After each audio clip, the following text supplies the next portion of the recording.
Hello friends, education मस्ती में आप सभी का स्वागत है। और आज हम लोग देखने जा रहे हैं क्लास 12 का मैथ चैप्टर 2 जिसमें है आपका inverse trigonometric functions exercise 2.1। Exercise 2.1 का आज जो मैं देखने जा रहा हूँ question number 7।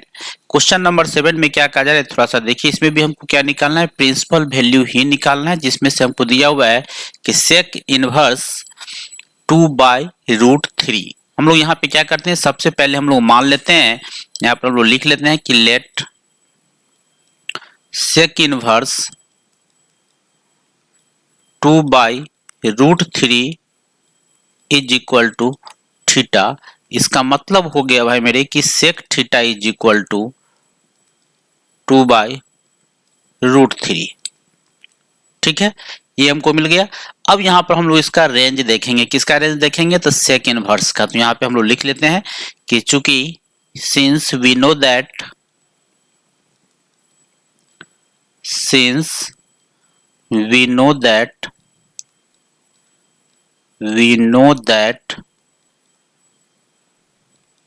the range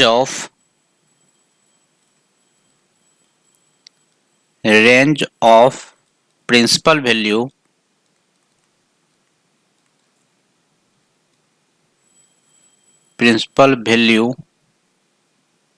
of किसका, तो सेक इनवर्स। चूंकि सेक का हमको निकालना है तो sec inverse theta is equal to, sec inverse का हमको रेंज क्या होता है, तो ये होता है मेरा, यहां पर मैं लिखता हूं 0 इतना ही नहीं, -π/2। ये आपको ध्यान रखना, ये आपका बहुत काम का चीज है, इस चीज को आप जरूर ध्यान रखिएगा। ये सेक के लिए जो आप देख रहे हैं यहाँ पे, ठीक है, पूरा काम मेरा इसी पे होता है। ठीक है, चलिए अब इसके आगे हम लोग देखते हैं। अब यहाँ पर हम लोग लिख सकते हैं इसके लिए, फिर आगे क्या, इसके लिए अगर हम यहाँ पे अब लिखना चाहे तो यहाँ पर हम लिख लेते हैं कि इसीलिए sec theta is equal to जो हमको आया 2/√3। इसके लिए हम यहाँ पे लिख सकते हैं क्या चीज की, सेक कितना, π/6 हो गया यहाँ पर। इसीलिए थीटा इज इक्वल टू हो गया मेरा क्या चीज, π/6, वेयर थीटा मेरा क्या चीज में आ जाएगा, ये जो π/6 है कहाँ जाएगा, तो ये मेरा हो गया थीटा बिलोंग्स करेगा किसमें, तो 0 π-π/2।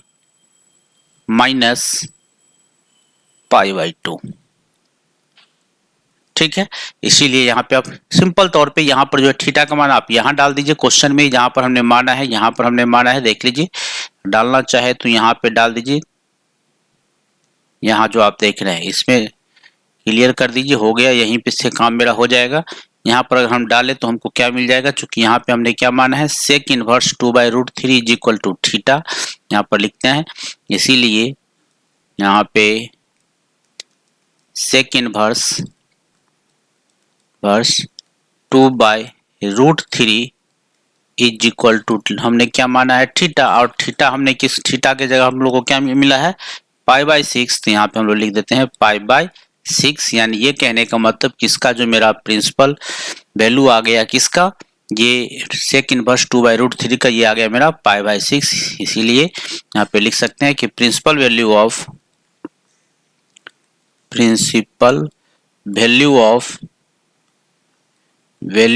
Sec inverse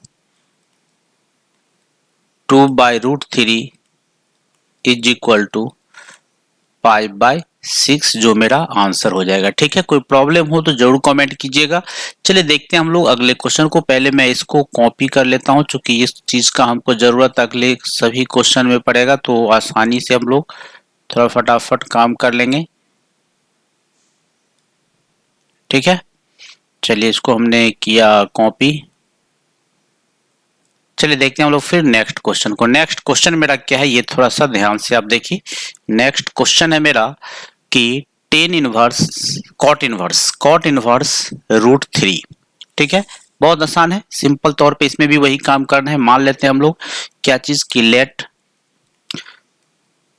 cot inverse √3 is equal to, अगर हम थीटा मान लेते हैं, इसका मतलब हो गया कि cot theta is equal to हमको मिल गया √3। ठीक है, अब यहाँ पर हम लोग फिर क्या करेंगे, इसके प्रिंसिपल वैल्यू की बात करेंगे। तो प्रिंसिपल वैल्यू मेरा क्या होगा इसका, ये थोड़ा सा देखिए, पहले इसका हम लोग रेंज देख लेते हैं। रेंज मेरा कहाँ से कहाँ तक होता है कॉट का, ये थोड़ा सा देखिए, चूंकि यहाँ पर हम लोग को लिखना है कॉट। ठीक है, इस चीज को हम हटाते हैं यहाँ से, ऑफ क्या चीज, cot inverse theta, cot inverse theta. इसका हम लोग अगर रेंज देखें तो रेंज मेरा होता है 0 0 से पाई। ठीक है, अब यहाँ पर देखना है हमको क्या हो जाएगा, यहाँ पे गौर से देखा जाए तो यहाँ पे हम लोग लिख सकते हैं इसके बदले में, यहाँ जो हमको आया है कॉट थीटा बराबर जो हमने निकाला √3, इसके बदले में हम लिख सकते हैं कॉट π/6 लिख सकते हैं। और ये π/6 गौर से देखिए आप तो 0 और पाई के बीच में आ जाता है। ठीक है, यानी इसीलिए हम लिख सकते हैं यहाँ पे क्या चीज, इसीलिए थीटा इज इक्वल टू हो गया मेरा π/6। अब देखिए यहाँ पे जो हमने माना है, यहाँ हम मान डाल देते हैं, काम मेरा हो जाएगा। यहाँ से जहाँ हम यही माने थे ना, यहाँ से मेरा काम कर लेते हैं हम लोग। तो इसीलिए कॉट इनवर्स √3 बराबर जो थीटा माना, तो थीटा की जगह पर हम लोग को क्या लिख देना, यहाँ मान हमने निकाला है क्या चीज π/6, ये चीज हम लोग को यहाँ पे लिख देना है। ठीक है, यहाँ जो हमने मान निकाला है, यानी यहाँ पे हो गया मेरा π/6, यानी ये कह सकते हैं कि इसलिए प्रिंसिपल वैल्यू ऑफ, लैंग्वेज आप लिख लीजिएगा, इसीलिए principal value of cot inverse √3 is equal to π/6। ठीक है, चलिए देखते हैं हम लोग फिर नेक्स्ट क्वेश्चन को। नेक्स्ट क्वेश्चन मेरा क्या है, क्वेश्चन नंबर 9 में, ध्यान से देखिएगा, बहुत बेहतरीन क्वेश्चन है। क्वेश्चन है मेरा कि कॉस इनवर्स -1/√2, हम लोग मान लेते हैं पहले कि let cos inverse -1/√2 is equal to, हम लोग मान लेते हैं थीटा। इसका मतलब हो गया कि cos theta is equal to हो गया मेरा -1/√2। ठीक है, अब हम लोग यहाँ पे क्या करते हैं, इसका जो रेंज था वो चीज हम लोग पहले लिख लेते हैं। तो यहाँ पर हम लोग कॉपी कर ही चुके थे, यहाँ पर हम लोग डालते हैं, ये रहा। ठीक है, लेकिन हम लोग को कॉस में लेना है तो हम लोग कॉस की बात कर ले, इसको हटाते हैं। ठीक है, चलिए देखिए अब क्या चीज का होगा, कॉस का, of cos inverse theta. Cos inverse theta का रेंज क्या होता है ये आपको देखना है। तो कॉस इनवर्स थीटा का जो हमको रेंज होता है ये 0 से पाई होता है, 0 पाई। ठीक है, ये आपको ध्यान रखना है। और मैं आपको बता दूं कि इससे पहले के क्वेश्चन में, क्वेश्चन नंबर 9 में भी हमने 0 से पाई लिया था और इसमें भी हम 0 से पाई लिए। दोनों में डिफरेंस क्या है एक बार हमको जरूर कमेंट में बताइएगा, या दोनों सेम है कि नहीं है। अगर सेम है तो यस लिखिएगा, अगर सेम नहीं है तो नो लिखिएगा, और क्यों है अगर पॉसिबल हो सके तो ये भी हमको कमेंट कीजिएगा। ठीक है, चलिए देखते हैं इसके आगे हम लोग को क्या मिलेगा। अब यहाँ पर अगर हम देखें इसके आगे तो यहाँ हमको मिल जाएगा क्या चीज, इसीलिए हम लिख सकते हैं यहाँ पे, यहाँ जो हमको आया cos theta is equal to -1/√2, इसको हम लिख सकते हैं माइनस कॉस π/4। ठीक है, अब यहाँ पे π/4 के लिए अब देखना है कॉस माइनस किस क्वाड्रेंट में जाता है। तो भाई मेरे कॉस माइनस सेकेंड और थर्ड क्वाड्रेंट में जाता है। अब सेकेंड और थर्ड क्वाड्रेंट में जाता है तो यहाँ पर आपको ये देखना है कि अगर हम थर्ड क्वाड्रेंट में ले जाते हैं तो ये मेरा रेंज नहीं काम कर पाएगा, क्योंकि रेंज कह रहा है 0 से पाई तक ही, मतलब हमको इसको लेके जाना है कहाँ, सेकेंड क्वाड्रेंट में। तो सेकेंड क्वाड्रेंट के लिए हम लोग को क्या करना पड़ेगा, सेकेंड क्वाड्रेंट के लिए यहाँ पे मेरा एक फॉर्मूला भी होता है, मैं आपको यहाँ पे लिख देता हूँ कि cos pi minus theta is equal to minus cos theta, ये मेरा फॉर्मूला होता है। इस फॉर्मूला को आप जरूर ध्यान रखिएगा, बहुत काम का फॉर्मूला है। इस अभी हम लोग का जरूरी पड़ेगा इसी फॉर्मूला का। चलिए हम लोग इसी फॉर्मूला का यूज कर लेते हैं फटाफट।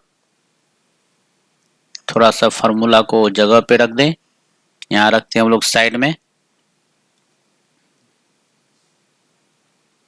यहाँ आपका फॉर्मूला हमने कर दिया है। ठीक है, अब देखिए यहाँ पे क्या हो जाएगा मेरा, इसके लिए हम लिख सकते हैं कि cos theta is equal to cos pi minus π/4, यानी फाइनली अगर देखें तो cos theta is equal to हो गया मेरा cos, अगर एलसीएम लेके करें तो 4 पाई में से 1 पाई गया तो ये हो गया मेरा 3 पाई बाय 4, यानी थीटा इज इक्वल टू हमको मिल गया 3 पाई बाय 4।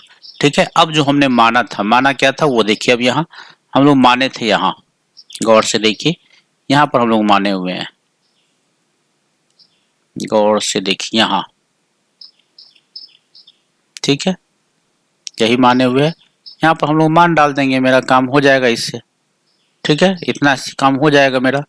चलिए हम लोग यहाँ मान डालते हैं, क्योंकि कॉस इनवर्स जो हम लोग माने हैं -1/√2 बराबर थीटा, यहाँ पे हम लोग लिखते हैं क्या चीज की, इसीलिए cos inverse -1/√2 is equal to माना था थीटा, तो थीटा का मान आ गया मेरा 3 पाई बाय 4, यहाँ पे लिखिएगा, इसीलिए हेंस द क्या चीज, the principal value of cos inverse -1/√2 is equal to 3 pi by 4। ठीक है, कोई प्रॉब्लम हो तो जरूर कमेंट कर दीजिएगा, साथ में चैनल पे नए हैं तो जरूर सब्सक्राइब कर लीजिए, लाइक जरूर कीजिए और दोस्तों में अधिक से अधिक शेयर करते रहिएगा। चलिए देखते हैं हम लोग नेक्स्ट क्वेश्चन को। नेक्स्ट क्वेश्चन है मेरा कि इसमें भी हमको प्रिंसिपल वैल्यू निकालना है, लेकिन क्वेश्चन में है क्या चीज, कॉसेक इनवर्स -√2।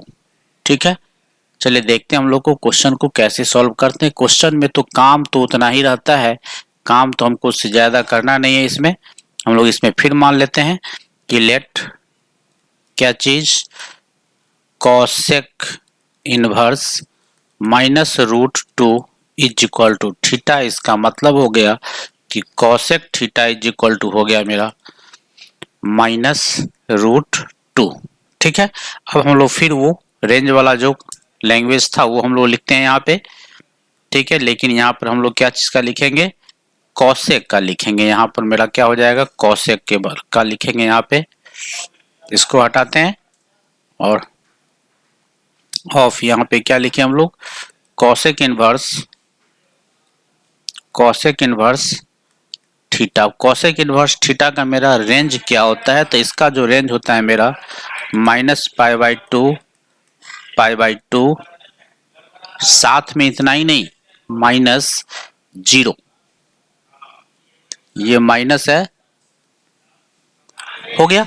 अब यहाँ पे हम लोग इस चीज को लिख सकते हैं, क्या चीज लिखेंगे, तो यहाँ पे हम लोग लिखिए, अब क्वेश्चन में जो हमको था यहाँ पे देखिए, अब यानी कॉसेक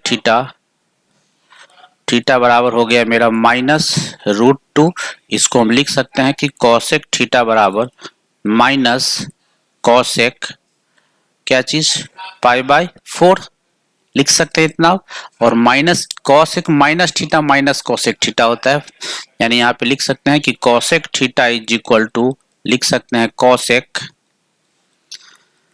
-π/4 लिख सकते हैं यहाँ पे हम लोग। ठीक है, यानी इसीलिए थीटा इज इक्वल टू क्या आ गया, -π/4।